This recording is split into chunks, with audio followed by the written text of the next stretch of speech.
particularly the younger crowd that were born after abortion was legalized. They said, it's been legal my whole life, and I just never gave it a thought as to how it became legal. So this has been really educational for me. And, older women have said, oh, I remember this so clearly and, what that fight was like. So it's been wonderful to hear from readers of all ages in terms of how that education through fiction has impacted them. Much has been written in journals, papers, and books by a significant group of academics and authors about feminism and the equality movement. And there's a growing inventory of productions about women in Canadian life. We want to add more. The Women's History Project is a nonprofit organization launched in 2022. Our ambition is to promote and showcase women in Canadian history. We want trailblazers, leaders, authors, and historians to tell stories about women in the labor movement, at work, in the media, women who took to the streets, equal pay, maternity benefit, the right to have your own bank account. We want to get women who are still living to recount their challenges and campaign. History is rich with stories about advocates, activists, and women in public life at the community, provincial, and national levels, across Canada, in small towns, on farms, in urban areas, women who have used their voice to make a difference. This is 1,000 Voices, 1,000 Stories. Heather Marshall, storyteller, author, communications professional, feminist. Heather has a master's degree in history and politics and worked in politics and communications before turning her attention to storytelling, her true passion. Her debut novel, Looking for Jane, was an instant #1 bestseller and dominated the Toronto Star and Globe and Mail bestseller charts for 27 weeks over the course of 2022 and 2023, including 5 consecutive weeks at #1. Heather weaves 3 stories about the devastating consequences from a lack of choice. The stories of 3 women in 1971, 1980, and 2017. Based in history, Heather eloquently tells a story about reproductive injustice, underground abortion networks, post-war maternity homes, and forced adoption. It has been published in 14 languages in 19 territories and was recently optioned for development into a television series by Bent Frame Film and TV and Cineflex Studios. Heather's next novel, The Secret History of Audrey James, again a Globe and Mail bestseller, hit the shelves in 2024. This early episode, recorded in 2022, highlights the value of fiction based in history and Heather's influences. For me, Looking for Jane is personal, with an older sister who was born out of wedlock in 1947 and a mother who fought for her return after having to leave her in a foster home. To my own pregnancy at 16, when abortion committees at hospitals limited the number of procedures a day and under very limited conditions that were not transparent at all. Choices in 1971 were few, and if I didn't have very understanding, loving parents, the outcome may have been different. This story, based in history, provides important real historical context, may open and resolve old wounds and anxiety, and makes history relevant today. It broadened my own understanding of my past. Okay, thank you very much, Heather. Thank you for joining me this afternoon. Why Looking for Jane? What made you interested in this topic at all? Because these are not issues that are easy to deal with. So the root of Looking for Jane, it actually traces back years. When I was doing my history master's degree at the University of Waterloo, I was in a human rights history course that was phenomenal. And I was doing a paper on Henry Morgenthaler's provincial court battles in the years leading up to the 88 Supreme Court decision.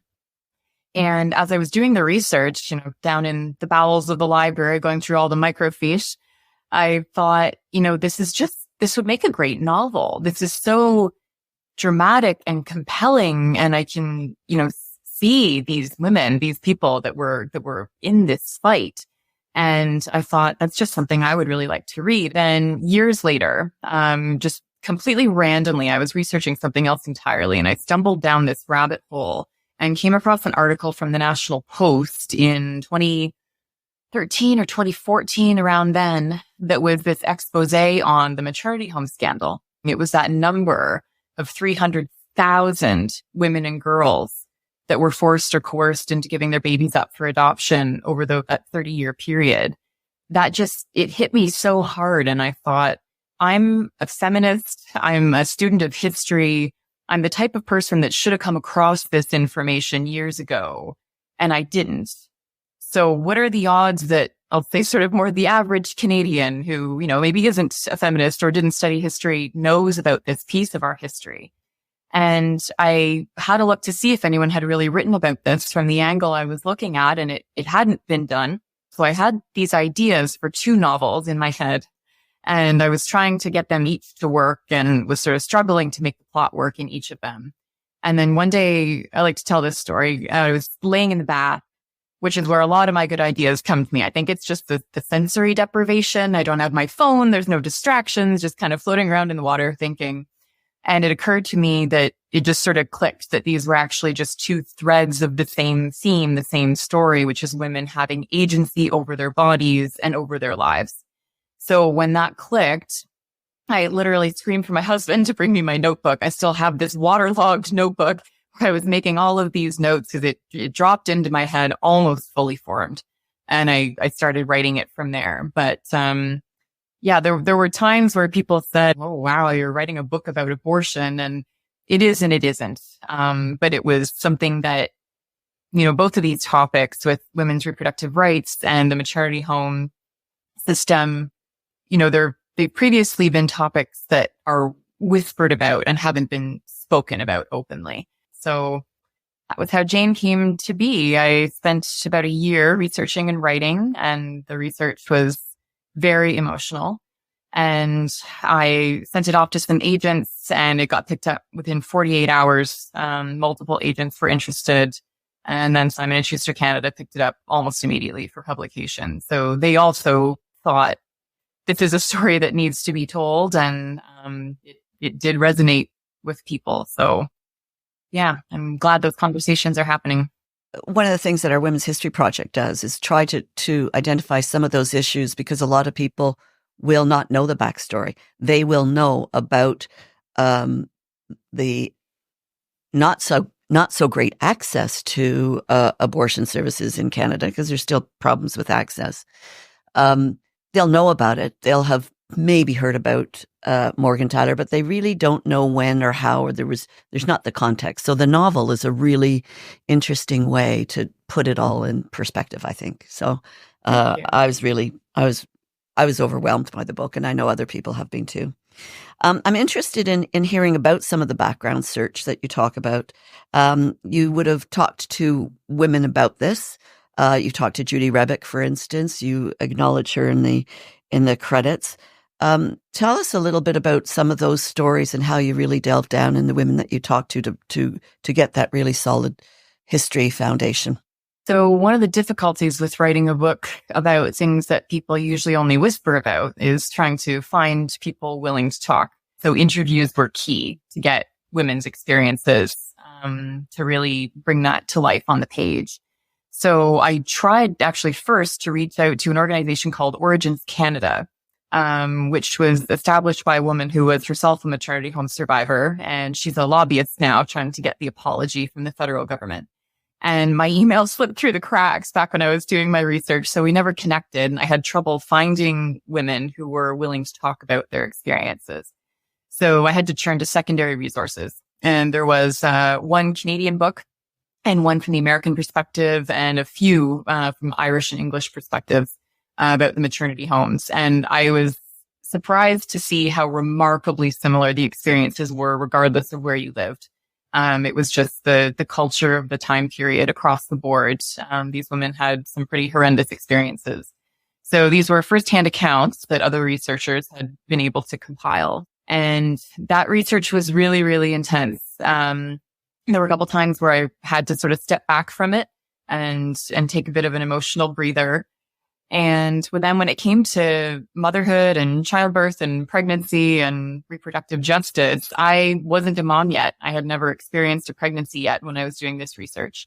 So talked to people I knew, asked people who had had abortions if they were willing to speak to me about that. And many people did, and were very, very open about their reasoning and how they felt afterwards.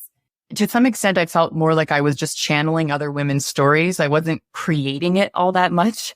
So I think it feels very real, at times uncomfortably so, I think. But I think that's one thing that readers really see, is that these are representations of very real women that existed and went through these things. It's interesting because I have heard before about the Irish experience.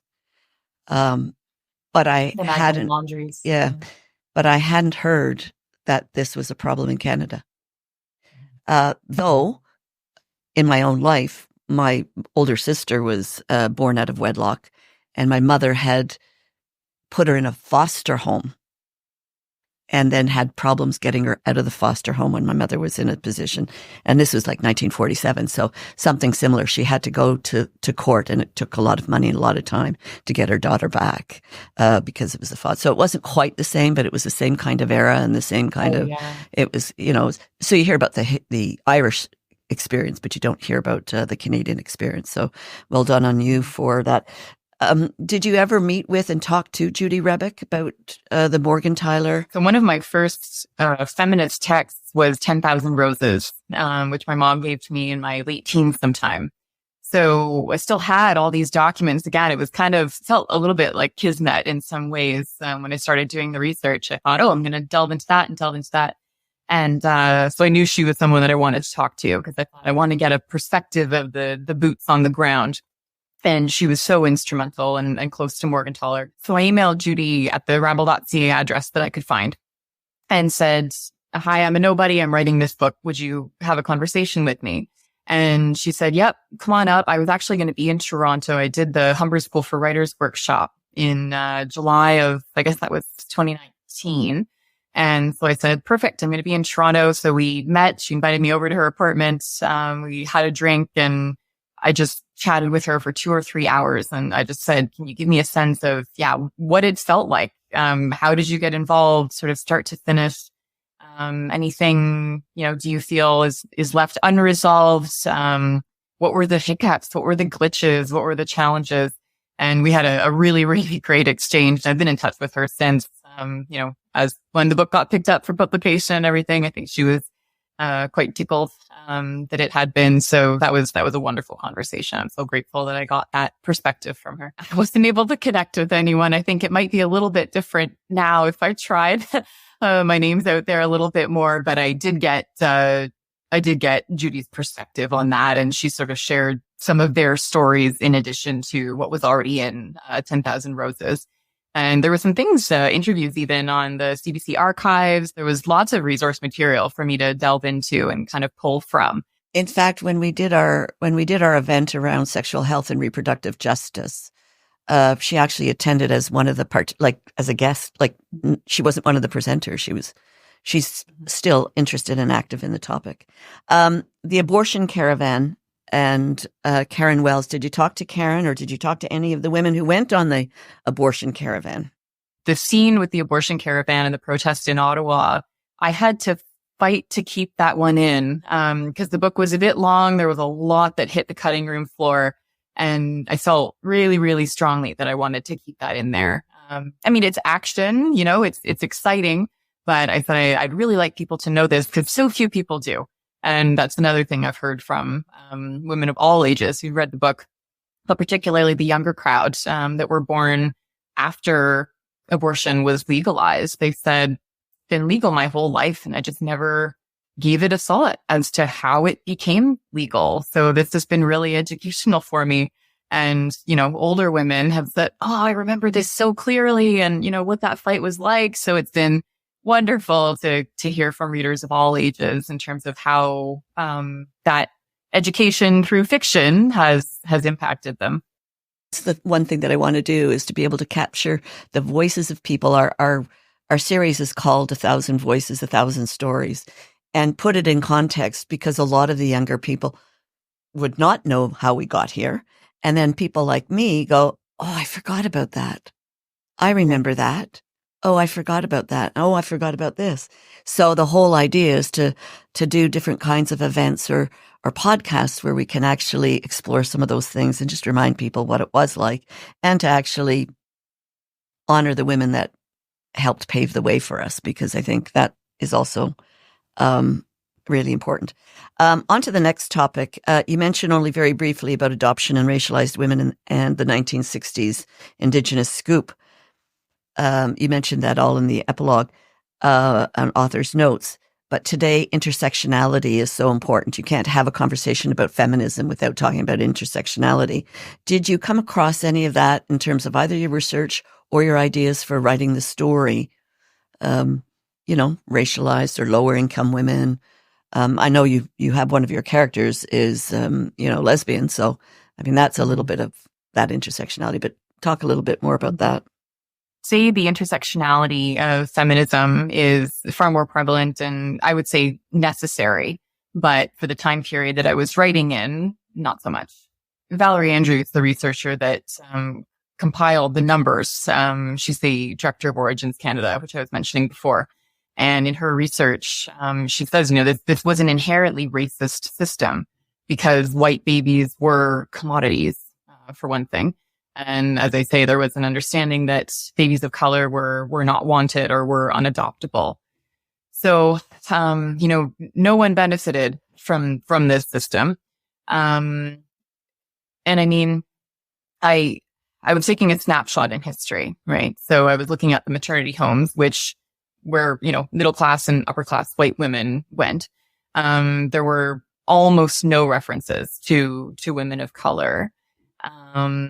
And in terms of the reproductive justice storyline, that was always a sticky one because, again, the intersectionality wasn't there in the second wave during those years. There was some interesting things that I came across when I was researching the Chicago Jane Network, the Jane Collective, and they did have internal strife where Black women were saying, we need more representation in the collective if we're going to speak to Black women who need our services. And that was a bit of a wake-up call for them as well. I didn't see as much of that in the Canadian context, but again, it was so difficult to research because those records just weren't kept.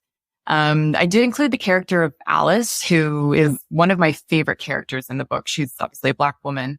And it was, difficult as a white writer. There was a lot that I would have really liked to include, from the Black perspective for women of color, how they were impacted, whether they had access to these services, how the Jane Network my fictional Jane Network responded to that. And, first of all, there wasn't a whole lot of room. As I say, I'm very wordy and my editors pare things down. But also that wasn't really my story to tell. So the book has been optioned for TV and, I can't say too much, but it's my understanding that they have been working with consultants, and they would really like to expand the character of Alice. And I'm so thrilled that they're going to do that and maybe look a bit more into that intersectionality, the communication that they had with the American Jane Network and how race played into that. So that's, as I say, wasn't really my story to tell, but if they're able to bring that more to life on the screen and expand what I've got on the page, that's thrilling to me. Okay, so creating the backstory for 3 intertwining stories. Which character came first, and which one do you like the most? I think the character of Evelyn came first, and I always waffle when I'm considering whether she or Nancy are sort of the linchpin of the story. And I thought, I'm going to have this woman who was in a maternity home, and that's her motivation for what she does as an abortion provider. It's to give other women the choice that she never had. And that was a very powerful motivation for that character. And so she kind of, came to life first. I thought there is going to be another character that's, her lost daughter, and there's going to be a reunion. And then I also wanted to show, as a reader and a reader of historical fiction, I love interwoven points of view. I find it, as a writer, just gives me an opportunity really to tell more than one story. So that's creatively very interesting. And with Looking for Jane, I didn't want to, as I say, just show I wanted to show an evolution of how far we've come with reproductive justice from the 60s through to almost the present day. And then really, again, kind of showing how far we still have to go in many ways. But to do that, I needed to have a present day character, and I needed to have multiple perspectives in different timelines to really pull those threads through. and show how things are so different from Evelyn in the 1960s to Angela in 2017. Drastically different. So that was why I chose that structure. And as I say, as a reader, I always enjoy it. And as a writer, it gives me the most, best creative legs, I suppose, to really dig down into the themes. This book has an excellent resource section for book clubs. So I'd like you to talk a little bit about why you did that, and for further readings. But you also have you've also created a call for action. So talk a little bit about the post story and the resources and the book clubs. The book clubs thing is actually something that the publisher spearheaded. So that's something they like to include for books that are pretty clearly going to be book club material, where there's, some relevant themes, emotional themes that people are going to want to talk about. So they compiled some of the questions and I added in a few of my own. And, I don't think there's any shortage of things to talk about, with this book, but I did want to give readers a little bit of guidance. And there was a couple of things I included as well, like, whether readers picked up on it or not, but sort of time as this slippery thing as a theme. And so I added in a couple of questions about that and how things like time, are treated in the novel. But I always just think it's wonderful that people are even choosing it for book clubs. It's a thrill to me that people are having these conversations to begin with. So I'm certainly more than happy to give some guiding questions. And the timeline, I don't know if you've visited my website. There's a click through for the timeline. And that actually gives a breakdown of what was happening in my novel and what was happening in history in certain periods. So we could see, here's what Nancy is doing in this era, and here's what the law was, and here's what people were up to. So that's another kind of little added feature if you want to have a look at that. But I thought, people who consume historical fiction, and it kind of touches on a lot of things that I've already talked about, but people who consume historical fiction and people who write it, usually you read it because you're looking to be educated in some way in an accessible, entertaining manner. So, as authors, we have to choose how close we're going to stick to the historical record. And I generally like to stick pretty close, or at least I definitely wanted to with Looking for Jane. But I do also like to provide information on, here's what I made up, here's what I didn't, here's where you can go find more information. And it's been really exciting to hear from readers saying, I loved this fictional account and that caused me to go Google it and learn more about it. And now I'm more educated than I was before. Like, as I say, if people are having these conversations and are being a little bit more educated by it, that's the best thing I could have asked for as an author. I'm really pretty excited about that. Read a friend's book. It was a nonfiction book. It was about the women's equality movement. Lorna Marsden, she became the president of York University. I read her book a couple of summers ago. Her book was so good on history, and I was highlighting everything, and her footnotes were so good. I ended up buying probably about 10 or 12 other books that she had referred to just because the history was so good. And she made reference to this time in history, and this is the book, and this is her source. I went and I ended up in an 18-month period buying 65 books on feminism. I've not read them all, but I've bought them. So the idea of providing some resources or background information so people can do the research and be self-educated, I think is really important. And that's the kind of thing that we're doing. Talk to me a little bit about your call for action. 300,000 women. With 300,000 girls impacted by the maternity home system, that means that there were also 300,000 babies that were also impacted. So 300,000 women and girls, and again, that's likely a conservative estimate. It might be closer to 4, were forced or coerced into giving their babies up for adoption during the maternity home mandate during about a 30-year period. And as I've said, that number, that's a small city. When you really sort of put it in perspective, and that number just shocked me enough that I knew I wanted to write the book, but I also knew if I was going to write this, I needed to try to go a little bit further, and ask something of my readers after they'd stopped reading. And I've been, very open about having an agenda with this book. And that agenda is to help try to secure the government apology, for these women. So I've been working quite closely with Valerie Andrews and Origins Canada, who were the lobbyists trying to get the apology.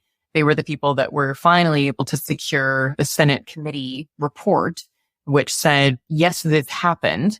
And yes, we are culpable. Here's what we think the government should do. And one of those things was issue a formal apology in the House of Commons. So that was years ago now. They gave the government 1 year in which to do that, and there's been no action.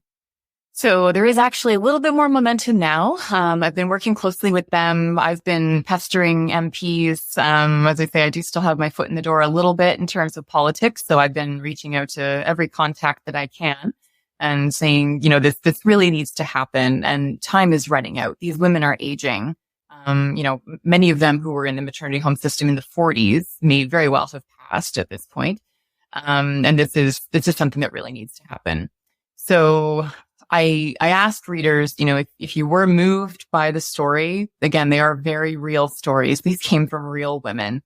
And I feel that it's the least we can do as a country to issue this formal apology. It costs nothing, but we need enough squeaky wheels to help push that through.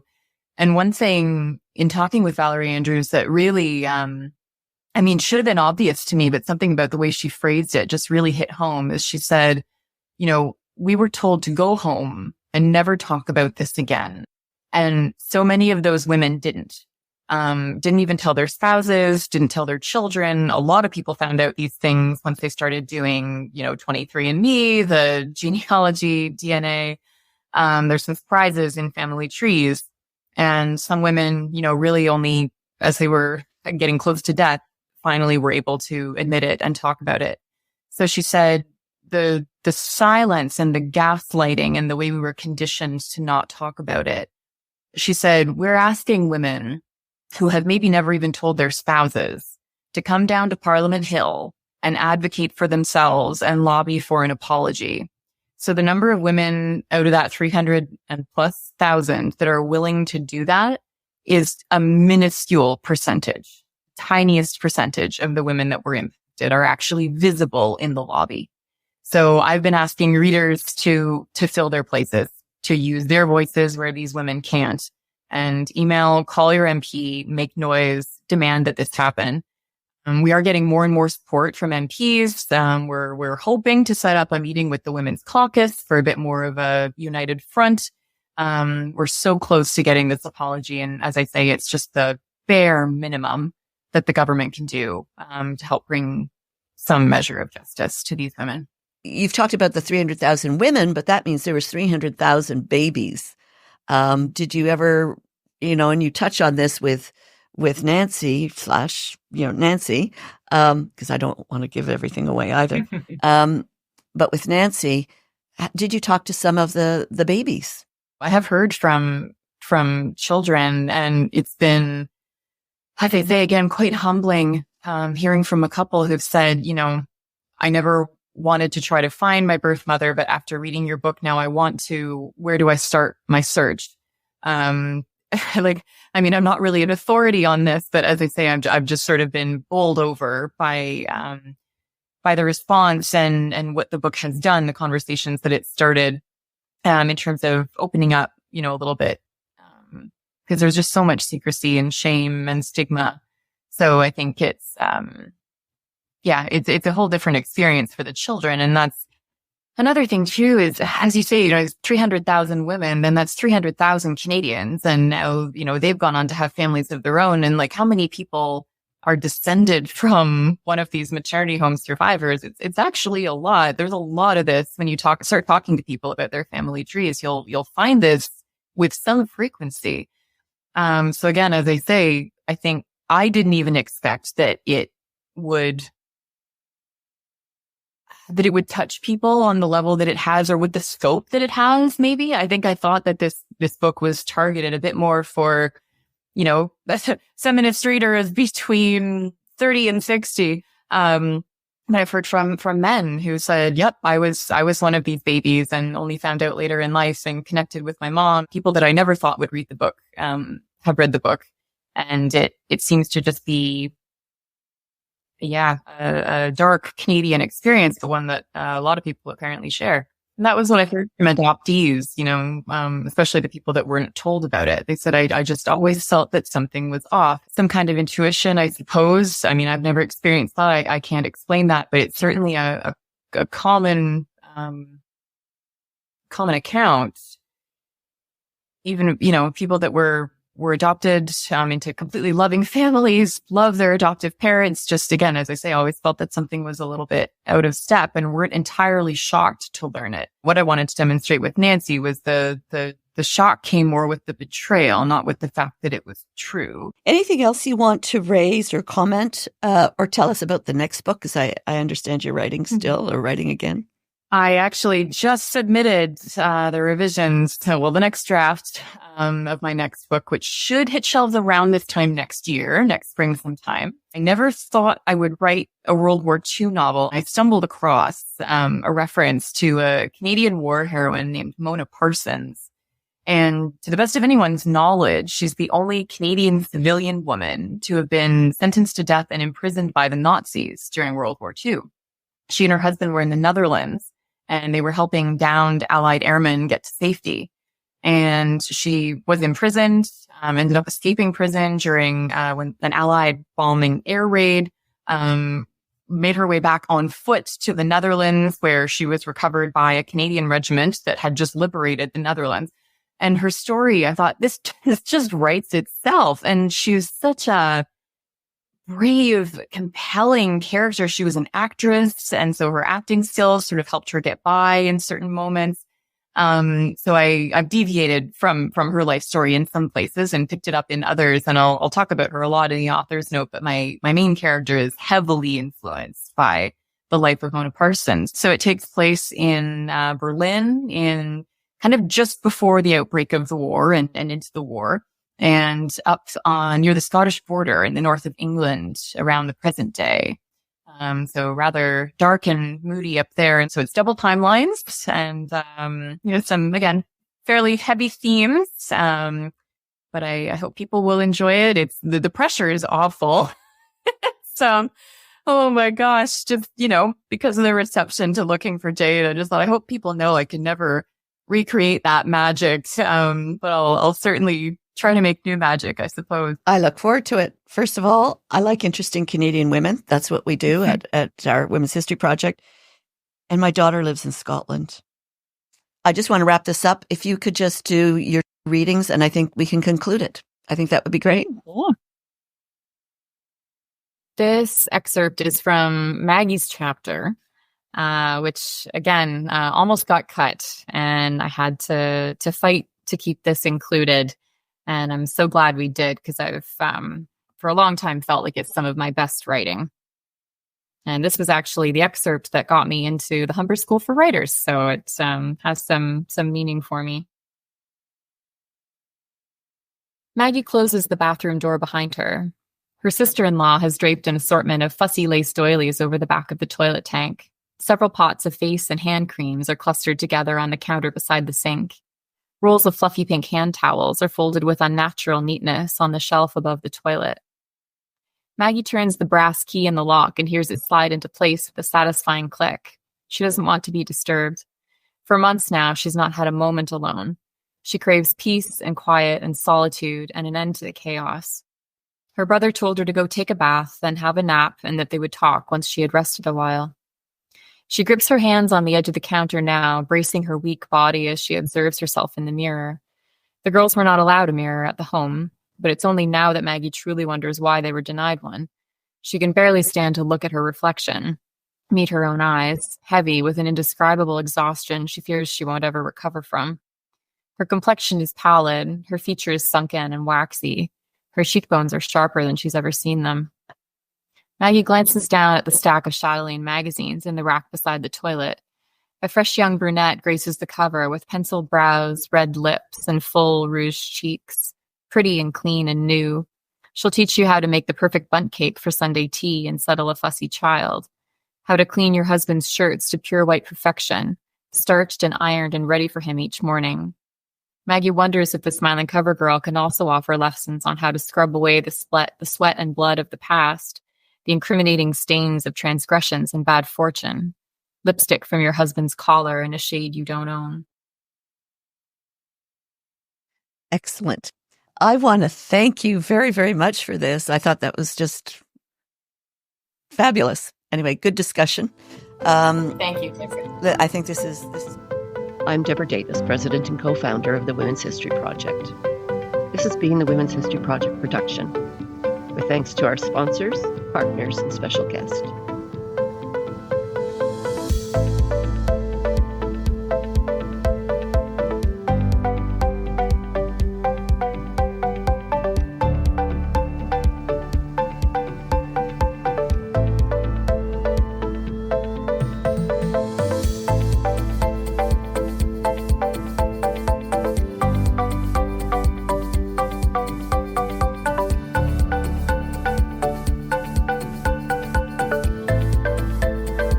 Please like us, follow us, subscribe, and share.